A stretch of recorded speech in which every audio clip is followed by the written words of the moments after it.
El programa Empresarios de Acá es declarado de interés ministerial por el Ministerio de Industria, Energía y Minería. Presenta Claro. Uruguay y los proyectos de alto impacto. ¿Cómo venimos? ¿Qué nos destaca? Las mujeres facturan en Uruguay. Algunos de los temas que vamos a conversar con María Michelena, que es fundadora de Ingenia y presidenta de la Organización de Mujeres Empresarias del Uruguay, OMEU. ¿Qué aspectos hay que tener en cuenta para comenzar a gestionar nuestros ahorros? En el marco de nuestro segmento Planificación Patrimonial, lo vamos a conversar con el contador Willington Pardo, que es especialista en estos temas.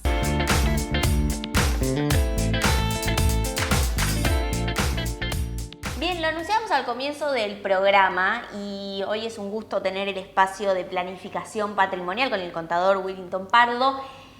Y justamente, ¿no? En el espacio anterior nosotros desarrollamos una serie de estadios, ¿no? En los cuales la planificación patrimonial entra no solo pensándolo en grandes patrimonios, en empresas, sino también de cómo las personas también pueden empezar a pensar en esa planificación, ¿no? de ese dinero que reciben por su trabajo y que necesitan ahorrarlo previamente. Pero allí, digo, en ese sentido hay también pasos, ¿no? A seguir a la hora de generarlo, ese dinero, ¿no? A través del trabajo, pero también de empezar a gestionarlo a través del trabajo, justamente. Exacto. Sí. Bueno, gracias por la invitación y por nuevamente estar en este ciclo.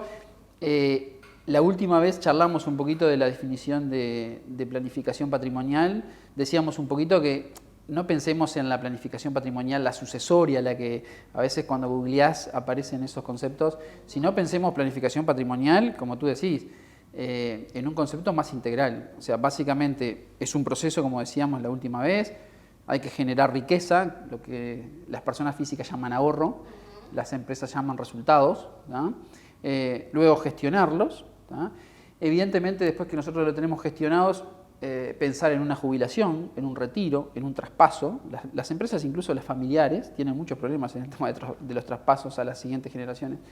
Y después tenemos la famosa sucesión. Ahí aparece el tema de la planificación sucesoria. Pero claro, si tú no tenés qué pasar a las generaciones siguientes, evidentemente tenés que hacer un trabajo previo. Ese trabajo previo es el que tú decís cuando generar ese ahorro, ¿no? Generarlo, sea la persona física o sea las empresas. Las empresas generalmente se llaman resultados económicos, ¿no? Vos ponés un negocio para obtener un resultado económico. Ese resultado económico generalmente es ingreso menos gasto, lo que conocemos generalmente. Las personas físicas, yo entiendo que tienen que pensar diferentes. O sea, no podemos, como persona física, pensar en ingresos menos gasto y lo que me queda al ahorro, digamos. No. Creo que hay que alterar un poco esa ecuación y decir, bueno, tomá los ingresos, sacale el ahorro y lo que queda, tenés un gasto, digamos.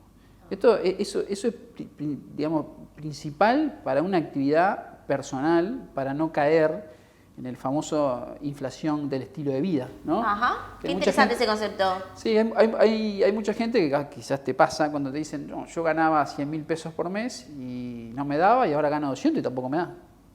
Evidentemente no te va a dar, porque claro, estás incurriendo en una especie de inflación del estilo de vida, ¿no? Porque gano 200, gasto un poquito más, etc. Entonces, para no entrar en esa espiral, evidentemente hay que establecer metas claras, ¿no?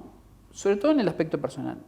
En el aspecto personal, obtendré ingresos, será de mi actividad profesional, será de mi actividad como dependiente, será porque tengo arrendamientos o lo que fuere.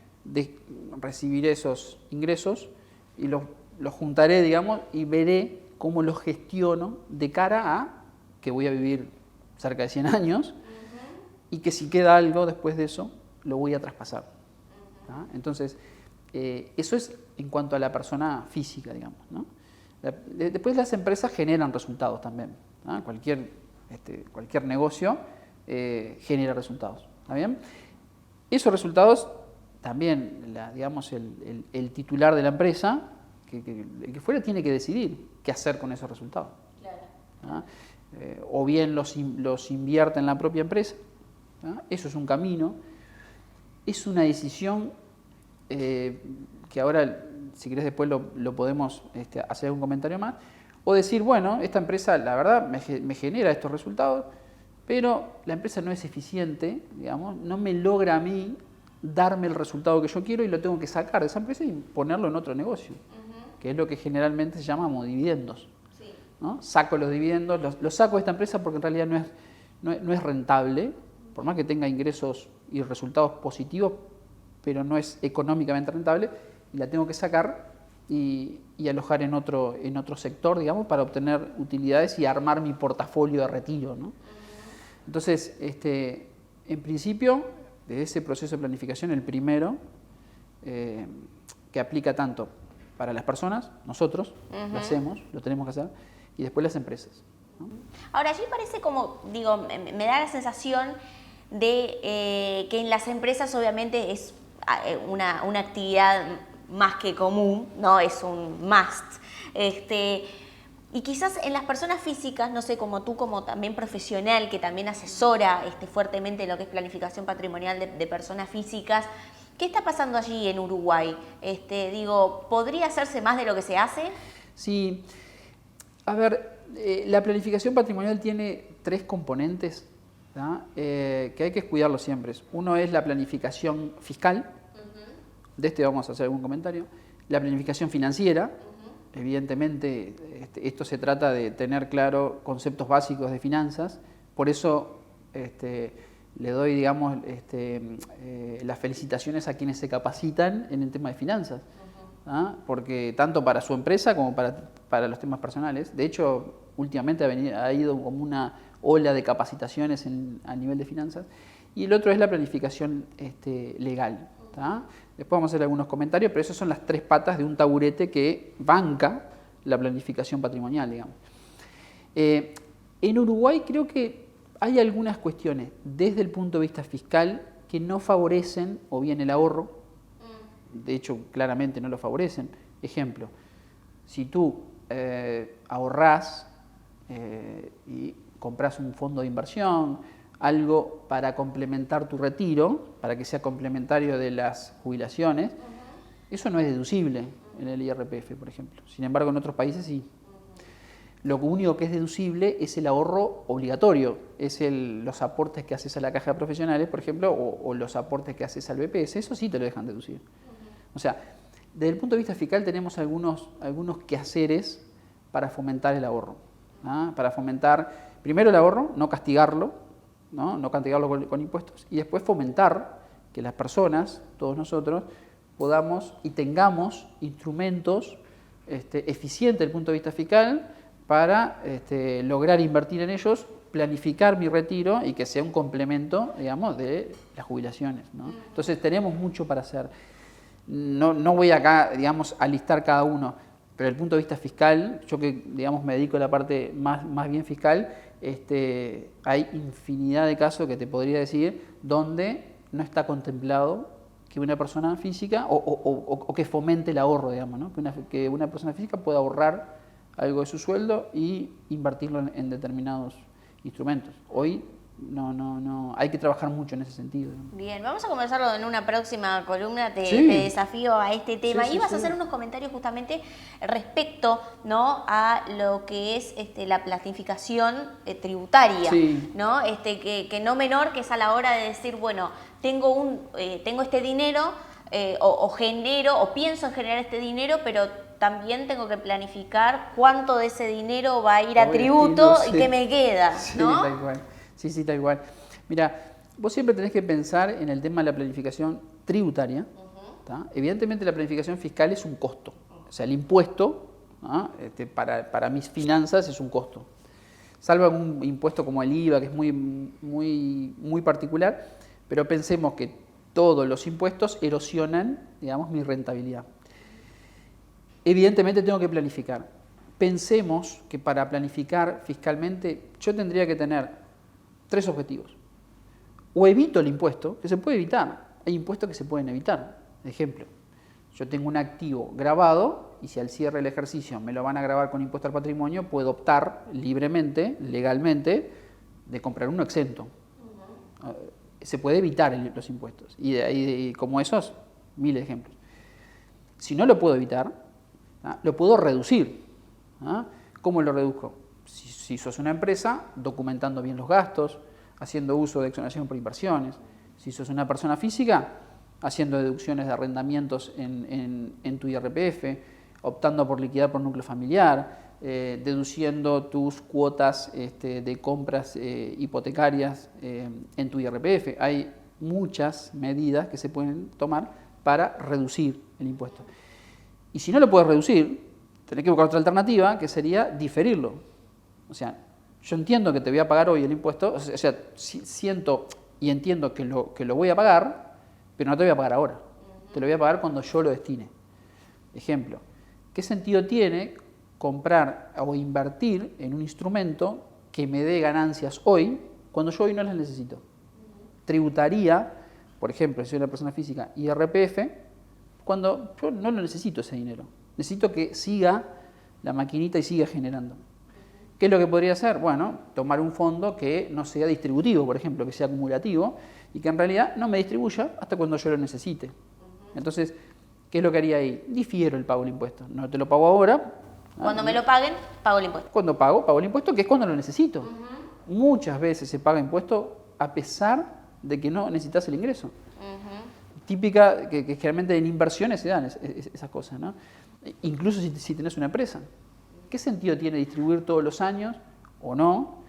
Dependiendo si yo puedo diferir el pago del impuesto. Y el diferimiento no es lo mismo 100 pesos hoy que 100 pesos dentro de X años. Sabemos que los de aquellos valen menos que los de hoy, ¿no? Entonces, esas 3 patas para planificar fiscalmente siempre lo tenés que tener en la cabeza.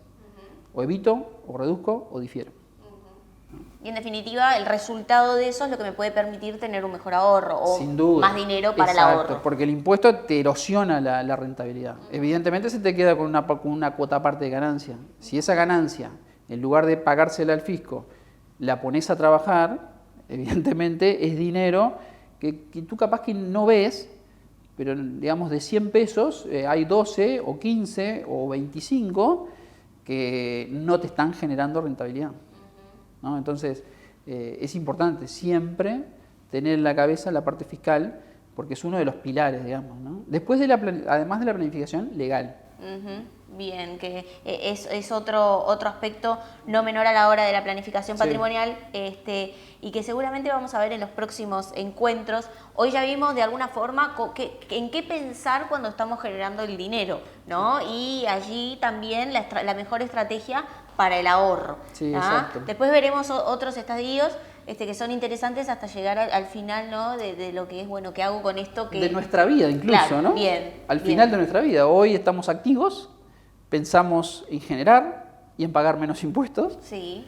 Y en gestionarlo lo mejor posible, para después retirarnos e irnos, porque todos nos vamos a ir, pero irnos no con las manos vacías, o si nos vamos con las manos vacías, que sea un buen cálculo, digamos, ¿no? Que al final de mi vida me quedé con 0 pesos, pero me dio justito. Bueno, hay que ser bastante específico para terminar con 0 pesos al término de tu vida, digamos. Bueno, ya saben a quién llamar para tener los mejores cálculos. El contador Willington Pardo, que es especialista en planificación patrimonial, justamente en el espacio que le da nombre aquí en el programa. Bueno, muchas gracias por estar aquí. A mí me quedaron un montón de preguntas, así que te espero próximamente para seguir repasando, ¿no? Estos estadios, estos pasos que yo tengo que dar para, bueno, ya tenemos el ahorro generado o de dónde podemos generarlo, ¿qué hacemos después? Así que te dejo con esa ya pregunta, ya tema para la próxima. Ya tomo la posta y nos vemos en la que viene. Nos vemos en la próxima.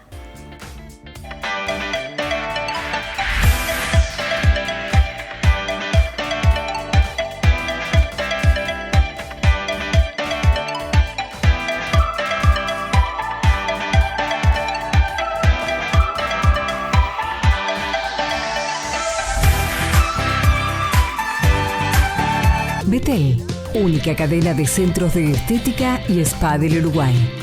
GSS, única empresa en Uruguay dedicada al Facility Services. Limpieza, seguridad, outsourcing de personal y mantenimiento. Conozca más en www.gss.com.uy. Agregamos valor a las empresas. recursos humanos, proveedores, impuestos, finanzas y bla, bla, bla. ¿Manejás tu negocio o tu negocio te maneja vos? Si buscas soluciones 360 reales para tu empresa, Estudio Ugalde, asesores PYME. Entendemos profundamente las necesidades de nuestros clientes. Incorporamos talento donde las organizaciones lo requieren, comprometiéndonos con el personal que ofrecemos. Hacemos compatible la flexibilidad y adaptabilidad de inversión en capital humano con la calidad del servicio recibido. Compass Uruguay, la solución del outsourcing.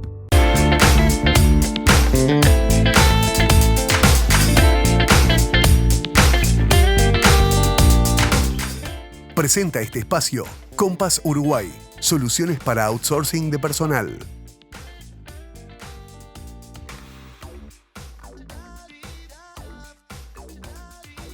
Bien, segundo bloque de empresarios de acá, como lo anunciamos, está aquí ya en los estudios María Michelena, que es fundadora y directora de Ingenia y es la presidenta de UMEU, de la Organización de Mujeres Empresarias del Uruguay. Y María es una especialista y en lo que es proyectos de alto impacto. Hace poco hablábamos de todo lo que es el terreno para lo que es las inversiones, para emprendedores y demás. Pero en términos de generación, ¿no? De a qué le buscamos financiamiento, ¿no? Y esos proyectos de alto impacto que se le llaman. ¿Cómo venimos aquí en Uruguay? Bueno, muchas gracias por la invitación al programa, Tatiana. Es un gusto estar acá.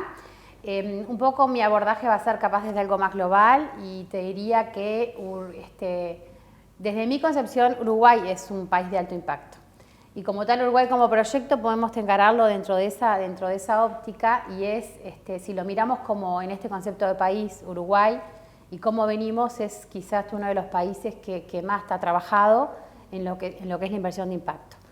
La inversión de impacto en realidad se concibe como aquella inversión que desde el punto ofrece una tasa de interés y un retorno retorno apropiado, pero además tiene un impacto en algo significativo para el mundo. Entendiendo por significativo para el mundo quizás los conceptos que son más estandarizados, aquellos que llamamos los objetivos de desarrollo sostenible, que tienen que ver con cosas necesarias para que este mundo sea un mejor lugar donde vivir para todos, ¿no? Erradicación de la pobreza, acceso por supuesto a la educación, objetivos medioambientales, reducción de desigualdades. Uruguay como país es pionero en lo que es la inversión de impacto porque fue el primer país del mundo que emitió un bono sostenible. Un bono sostenible en este caso asociado a sostenibilidad medioambiental. Pero la sostenibilidad viene o se encara desde todos los puntos de vista, ¿no? La sostenibilidad social, la sostenibilidad en lo que tiene que ver con la gobernanza y las formas de organización de las empresas y de gobernanza de las empresas. Dentro de este capítulo incluyo quizás todo lo que tiene que ver con lavado de dinero, prácticas corporativas que combaten la corrupción y cosas por el estilo, ¿no? Entonces, dentro de este gran concepto de la inversión de impacto, englobamos todo, aquello que se llama la gestión empresarial ESG, medioambiental, social y en términos de gobernanza sostenible. ¿Por qué te decía lo de Uruguay? Porque Uruguay es el primer país que emitió ese bono y es un bono mundial en el cual emitió deuda soberana indexada a ser sostenible en lo que tiene que ver con, obviamente, objetivos medioambientales en este caso, pero es un primer paso. El segundo paso va a ser, y obviamente eso tiene que ver con política pública y política económica, pero a nivel de los operadores del gobierno y a nivel de lo que tiene que ver con la opinión en general, es que Uruguay se siga proyectando como un país que invierte con impacto de cosas que son buenas para el mundo. Y ahí entra el capítulo, por ejemplo, los proyectos de alto impacto que tienen que ver con el impacto social.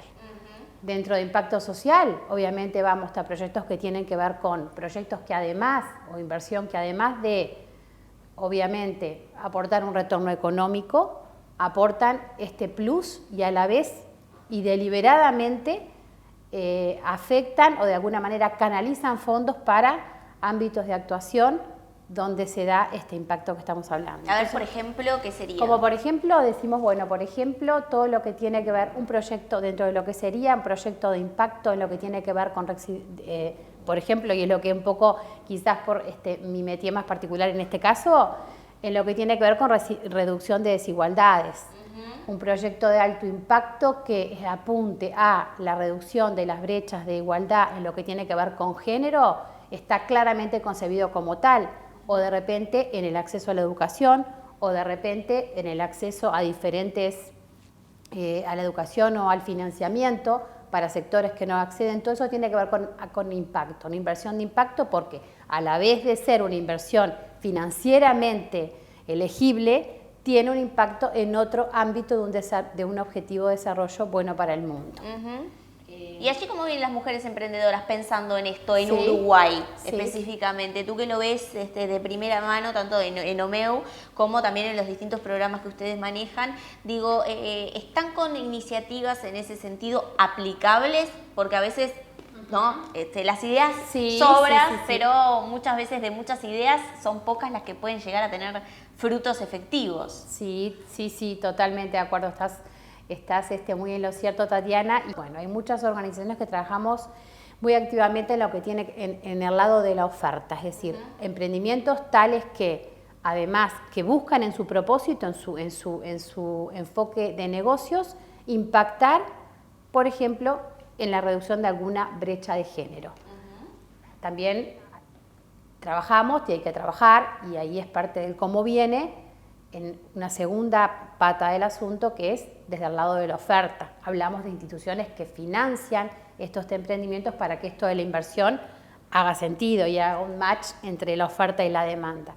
Y hay un tercer actor muy relevante que ahí podemos, por ejemplo, podríamos ubicar a OMEU y otra cantidad de organizaciones que tiene que ver con el gobierno, que tiene que ver con agencias, que tiene que ver con una cantidad de organizaciones que son los intermediadores, aquellos que identifican desde el lado de la oferta, emprendimientos tales que tengan esta condición de cumplir, de perseguir un lucro, una generación de riqueza, pero además un impacto en algún ODS, con la pata que te decía antes, desde el lado desde la demanda. Las entidades que tienen la disponibilidad de recursos, los bancos, los multilaterales, las agencias internacionales, los particulares, para canalizar esos flujos, ¿no? Por eso todos estos programas de aceleración, de incubadoras, laboratorios, llamales como quieras, porque hay muchísimos nombres, pero se trata de acompañar a emprendedores que de alguna manera desarrollen, pulan, o bien su idea, o bien podría ser un estadio un poco más avanzado, de repente una etapa de escalar, algún negocio, hay diferentes programas, para que logren aquel modelo de negocio rentable, para que tenga capacidad de ser invertible, porque como bien dijiste, no todo es invertible, y eso es un elemento que hay que tener muy, muy presente, porque para que esto de la inversión de impacto tenga sentido y se pueda realmente sostener en el tiempo y profundizar, que es lo que se busca, estos emprendimientos tienen que ser capaces de generar valor, generar riqueza para el accionista, porque eso busca al final del camino y al principio del camino, además de otros objetivos. Entonces, como venimos, sí, hay una oferta muy interesante en plaza. OMEU puntualmente trabaja con una cantidad de programas que tienen que ver con eso, con identificar, acompañar, redefinir ese modelo de negocio para que pueda salir a la cancha y esté preparado para decir: este es mi proyecto, este es mi modelo de negocio, esta es la riqueza que tengo previsto generar a lo largo del tiempo y necesito este financiamiento para ser capaz de generar y devolver al mundo esta riqueza y este compromiso con este objetivo social de alguna manera de desarrollo que tengo. Bien, qué interesante. Vamos a seguir el diálogo, cómo viene también el financiamiento, ¿no? Y si efectivamente después las mujeres facturan. Una de las preguntas que dejo para el próximo bloque con María Michelena, que es fundadora y directora de Ingenia y presidenta de OMEU. Vamos a la pausa y enseguida regresamos. Bien, antes de ir a la pausa les quiero hacer una recomendación, porque ITU, el Instituto Turístico Hotelero del Uruguay, va a otorgar 100 becas parciales de hasta un 50% a aspirantes para estudiar carreras técnicas, comenzando los meses de junio, julio y agosto de este año. Aquí estamos viendo en pantalla en el Zócalo las carreras que van a disponer de estos beneficios. ¿Cómo tienen que hacer para acceder a los mismos? Bueno, los requisitos y el formulario para poder postularse los encuentran en www.itu.edu.uy. Allí en la sección novedades tienen toda la información pertinente, una muy buena iniciativa de ITU, el Instituto Turístico Hotelero del Uruguay. Impulsa tu negocio con tecnología de vanguardia. Arcanix crea soluciones innovadoras a medida para potenciar tu negocio. Nuestro equipo te asesorará y apoyará técnicamente durante el desarrollo. Solicita presupuesto sin cargo. Carley Andrioli, contadores públicos, firma miembro independiente de Geneva Group International. Brinda servicios de asesoramiento contable, tributario, auditoría y consultoría. Más de 20 años de experiencia en due diligence, proyectos de inversión, creación y evaluación de empresas, entre otros. Carley Andrioli, presentes en Empresarios de Acá.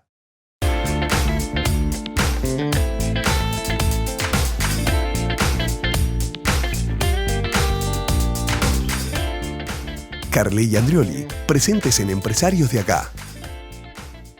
Tercer y último bloque de Empresarios de Acá. Como siempre, agradecemos a Samsung por toda la tecnología que nos provee para hacer este programa y nos está acompañando en la 9ª temporada. Estamos en diálogo con María Michelena, que es fundadora y directora de Ingenia y es presidenta de OMEU. Y allí hablando un poco de también lo que son, ¿no?, los desarrollos de emprendimientos, ¿no?, el pensar negocios, bueno, hoy por hoy con perspectiva de género por parte de las mujeres, ¿no? Y allí, no menor, es hablar del capítulo Mujeres y las finanzas, ¿no? Hace poco aquí hablábamos con Silvia Chevi, que es CEO de Thales Lab y es la presidenta de la Asociación Uruguaya de Capital Privado.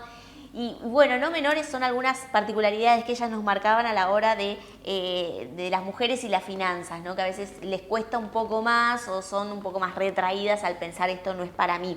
Allí, ¿cómo viene lo que es, en tu visión, ¿no?, el camino a la independencia económica de la mujer en Uruguay, ¿no? Porque esto es muy importante y creo que es un tema que también es de expertise de tu desarrollo, ¿no? Absolutamente, sí. Perfecto, sí, como conversábamos recién, viste, es un tema, la educación financiera es un tema súper transversal a toda la sociedad, en Uruguay y en el mundo, particularmente en Uruguay, y es un tema que es tan necesario como cualquier otro de los aspectos de la educación, para la vida misma, aun si uno no fuera a dedicarse a cualquier emprendimiento o a la vida empresarial, ¿no? Es parte de las decisiones que tomamos día a día, que tienen que ver con nuestro futuro, con la administración de nuestro patrimonio. En lo que tiene que ver a la mujer, ahí es un capítulo que está presente en cualquiera de los programas que se abordan, porque por lo mismo que te decía antes, está claro que hay una cantidad de elementos que hacen que haya quizás que en primerísimo lugar una brecha bien importante de lo que tiene que ver con el conocimiento financiero de la mujer respecto del hombre. Cuando analizás, es muy curioso porque decís cuando analizás por qué, porque decís, bueno, ¿por qué no tiene que ver con las capacidades intelectuales? Porque obviamente estamos géneros las mismas. Ni tampoco tiene que ver con la formación, porque a nivel de las carreras, las carreras profesionales, más de la mitad de las egresadas son mujeres, entonces tampoco tiene que ver con la formación y tampoco tiene que ver con el tiempo de estudio, porque el tiempo de estudio promedio de la mujer es muy superior al del hombre. Entonces, ¿por qué puede ser sí que en lo que son las posiciones que tienen que ver con o bien profesionales financieros, administradores de fondos, directores financieros, CFOs y cualquier rol dentro del campo financiero, son tan pocas las mujeres? Si decimos, entonces analizamos esto y decimos, si no hay fundamentos de base, pero sí al final del camino se expresa tal brecha, algo pasa en el medio. Entonces nos enfocamos mucho en el medio. ¿En el medio qué pasa? Muchas cosas tienen que ver con las propias, y tú lo dijiste un poco recién en la formulación de la pregunta, concepciones autolimitantes de las personas, ¿no? Que tiene que ver quizás muchas veces con el mandato familiar, con que en las familias, por la razón que sea, siempre se decía el patrimonio lo administra el hombre y quizás la mujer hace otro tipo de cosas, ¿no? O de repente cuando a la elección de la carrera universitaria había, por desconocimiento, por tradición, a los números se ocupa el varón de la casa y a las letras y a las filosofías o a las ciencias sociales o a otras cosas se dedican las mujeres, y eso hace que de alguna manera también hay una serie de preconceptos, de juicios, de mandatos que van a nivel generacional teniendo impacto.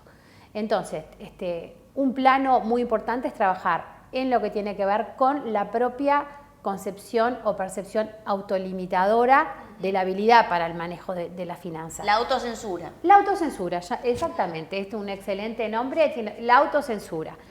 La otra pata, por supuesto, es la del conocimiento, pero a nivel de conocimiento, a nivel de la formación, si bien es escasa, decíamos la educación financiera es escasa a nivel de la formación básica, la escolar y la liceal y bachillerato y cualquiera, pero de todas maneras es igual, pero sí, claramente en el lugar, al final del camino hay una salida diferente.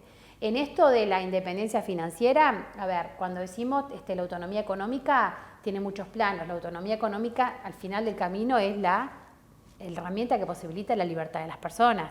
Entonces, vaya si es necesaria la autonomía económica para una persona en cuanto ese es su paso número uno para tener su libertad. En el caso de las mujeres, tiene que ver además con otra cantidad de casuísticas que están en diferentes contextos, tienen implicancias muy relevantes, pero puntualmente en el de los negocios, y yendo un poquito de la mano de tu pregunta primera, sí claramente hay un camino muy profundamente andado, quizás por las generaciones más jóvenes, ¿no? Acá en cualquiera de los aspectos que hemos venido conversando se observa como algo bastante rupturista, ¿no? Las generaciones más jóvenes, millennials y más, quizás más centennials, te diría, están partiendo desde otro lado. En el estadio en el cual ellos se educaron es como un estadio que fue muy disruptivo. Entonces, por suerte, yo soy súper optimista, la verdad que súper optimista, vienen con una cantidad de cosas menos en esta mochila que no hay que desandar tanto camino. Entonces vemos estas elecciones y decir, bueno, qué bien esta chica, ¿no? Esta emprendedora, mirá, en un ámbito de actividad que uno no diría, ¿no? Simplemente esto, a nivel, Uruguay es como un ejemplo, pero para que tengas, me parece que ejemplifica muy bien lo que queremos decir, un sector de actividad que a nivel estratégico el gobierno ha resuelto apoyar es la biotecnología, además de otros, lo digital, Uruguay como hub tecnológico, Uruguay como hub en lo que son emprendimientos de biotecnología. Y se sale al mundo a presentar emprendimientos en estas líneas que son obviamente líneas de conocimiento bastante más asociadas a lo masculino, pero en Uruguay las principales emprendedoras en esas áreas son mujeres, ¿no? Sí. Están recibiendo inversión y están, entonces... sí. Hemos tenido muchas por aquí. Bueno, y seguiremos teniendo, seguramente. Bueno, que la verdad que emociona ver eso y sí, el espacio es enorme. Yendo para atrás de lo de aquello del lado de la oferta, hay mucho capital, mucho dinero disponible para apoyar este tipo de emprendimientos, y cuando además del foco de acción como la biotecnología, con la importancia que tiene obviamente para el mundo, ese proyecto está liderado por una mujer que es obviamente también está apuntando a otro objetivo también de desarrollo y a reducir una desigualdad preexistente, se da como una combinación perfecta, ¿no? Y ahí es lo que sí, cuando decimos, bueno, eso es la inversión de impacto. Bien. Exactamente, eso es la inversión de impacto. Bien, y la hice al final casi del bloque anterior, ¿no? En ese sentido, ¿no? Hablar de lo que es inversión, economía en la mujer, finanzas, es hablar de la facturación. ¿Las mujeres facturan efectivamente en Uruguay? Sí, las mujeres facturan y facturan muy bien. Quizás lo que sean menos visibles, y eso también es parte de la temática, pero hay, por supuesto, empresarias de primer nivel y ejecutivas de posiciones C-levels y también CEOs, y facturan efectivamente y son productoras de riqueza, y además de ser productoras de riqueza son muy buenas administradoras. En todo lo que hay un sinnúmero de obviamente estadísticas que hace que demuestra que la mujer, la empresa liderada por una mujer, por diferentes habilidades, además también es capaz de generar una rentabilidad mayor que una empresa liderada por un hombre. No quiero con esto ir hacia la falsa oposición de mujer versus hombre, sino simplemente decir, a justificar con un elemento más de que no solamente se trata de un impacto en lo que tiene que ver con un objetivo de desarrollo social, sino de un impacto en lo que tiene que ver con la rentabilidad y con que las mujeres facturen efectivamente respondiendo un poco a tu pregunta, ¿no? Sí, reitero, son menos visibles por todo lo que estamos diciendo. En este mismo contexto es mucho más difícil ver quizás hasta una mujer en una posición de poder porque hay menos modelos de rol, porque hay menos espacios también, o había menos espacios para ser visibles y quizás puede parecer que no, pero facturan a la par del hombre, te diría. Un error que cometemos los comunicadores muchas veces es decir la última pregunta cuando no lo es, ¿no? Porque bueno, ahora me lleva a hacerte bien, otra pregunta. bien, está bien. No, ¿cómo encuentran el desafío, ¿no? Y tú liderando una organización y estos temas de separar, ¿no? Los temas de igualdad de género bien vistos para trabajar a la par del hombre y en esto separarlos de los discursos del odio, ¿no? De los discursos ideológicos que realmente no representan a las mujeres que estamos trabajando o abogando por ello. Y lo digo abiertamente porque claramente no nos representan, como no nos representan esos discursos tampoco, ¿no? ¿Cómo se trabaja para separarse, ¿no? De esa línea, lamentablemente, que se ha generado, ¿no? Entre los temas serios a tratar y los temas que se vinculan ya más a una ideología? Sí, es una excelente pregunta también, Tatiana, como todas. Y en el caso de OMEU como organización, es bastante simple, te diría. No transitamos ni por ningún camino tal que pueda ser ni siquiera confundible a lo que tiene que ver con ese tipo de perfil de organizaciones, ¿no? OMEU, como te decía, es una organización y además lo que tiene que ver mi perspectiva, mi enfoque personal como tal, en lo que tiene que ver con género, que trata de resolver una desigualdad. Cuando hablamos de una desigualdad hablamos que hay cosas que son iguales y que de fondo y que por alguna razón no están siendo igualmente tratadas. Entonces, cuando hablamos de igualdades, hablamos de cosas al mismo nivel, una igual a otra, no una superior a otra, no una más buena que otra, no una mejor que la otra. Entonces, partimos desde un escenario de hacia dónde vamos, hacia la igualdad de oportunidades para todos. Por lo tanto, estamos partiendo de una base que enfocamos todo nuestro accionar hacia un nivel del mismo plano. En nuestro caso, por lo que te decía, no tenemos creo que la convocatoria OMEU es bastante clara y no captamos asociadas, no nos convocan para cosas o para actividades o para lo que sea que tenga que ver justamente con ese discurso de odio, y somos, bueno, por supuesto respetuosas, pero entendemos que estamos en la vereda de enfrente, ¿no? Cuando hablamos de un discurso de odio, cuando hablamos de un discurso de alguna manera extremo, hablamos de la falta de desigualdad, de la falta de equilibrio en general, sea el que sea, y estamos como que en la vereda de enfrente, ¿no? Estamos del otro lado. Bien, es bueno aclararlo, ¿no? Porque muchas veces, y lamentablemente, se pone en el mismo plano, y creo que, no sé, como lo veo yo, vinculada con muchas mujeres empresarias, se hace un doble desafío, ¿no? Sí. De separarse desde allí y bueno, pero bueno, vaya si es interesante el trabajo que vienen haciendo, así que felicitaciones. El diálogo ha sido con María Michelena, fundadora y directora de Ingenia, y es presidenta de OMEU. Bueno, muchas gracias por estos minutos aquí en Empresarios de Acá. Muchas gracias a ustedes, Tatiana, un gusto como siempre, quedo a las órdenes. La contratapa de hoy es presentada por GSS Facility Services, soluciones de gestión en servicios complementarios para empresas. Dentro de la planificación patrimonial, importante es, por supuesto, empezar a pensar cómo gestiono mejor mis ahorros. Y en ese sentido hay muchas alternativas para empezar de ese dinero que yo obtengo por mi trabajo o ganancias, poder pensar primero en el ahorro y después en otros gastos.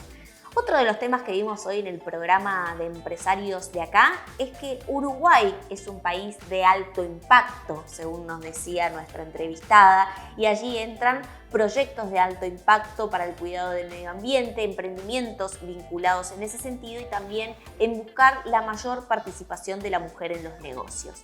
De todos estos temas, entre otros, conversamos en el programa Empresarios de Acá de hoy. Nos reencontramos el próximo viernes a las 21 horas.